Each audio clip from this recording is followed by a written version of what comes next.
नमस्कार, बहुत स्वागत। मैं हूं आपके साथ ऋतु ज्ञानवानी। आप देख रहे हैं न्यूज़ 18 का डिजिटल प्लेटफॉर्म।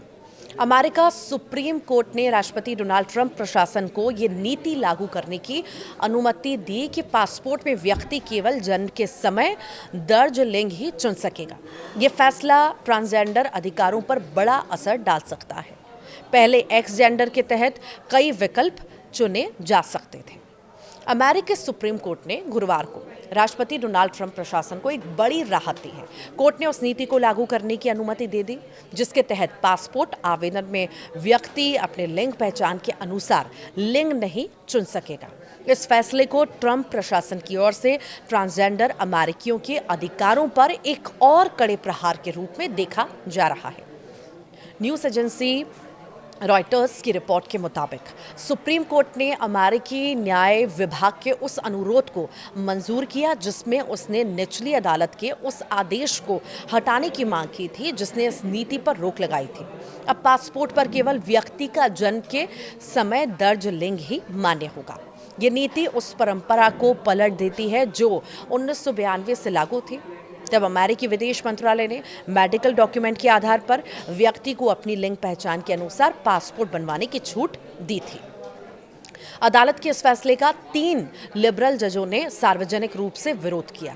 राष्ट्रपति ट्रंप के इस आदेश के खिलाफ एक क्लास एक्शन मुकदमा अभी चल रहा है।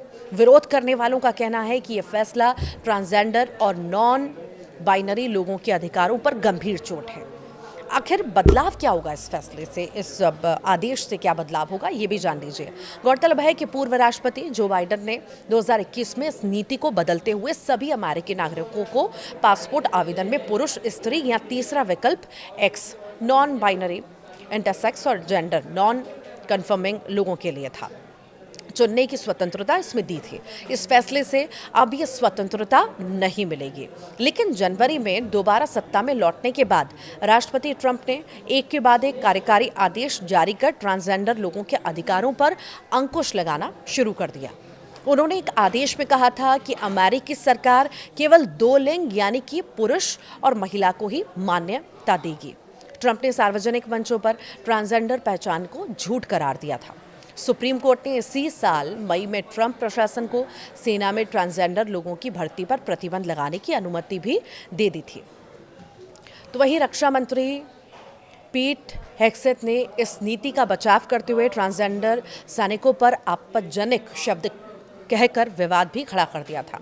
वर्तमान में सुप्रीम कोर्ट में 6 से 3 का कंजर्वेटिव बहुमत और जनवरी में ट्रंप की वापसी के बाद से अदालत ज्यादातर मामलों में उनके प्रशासन के पक्ष में ही फैसले दे रही है। और अब ये नया फैसला, नया बदलाव आखिर वहां पर किस तरह का विरोध लेकर के आता है, सपोर्ट लेकर के आता है, वो समय बताएगा।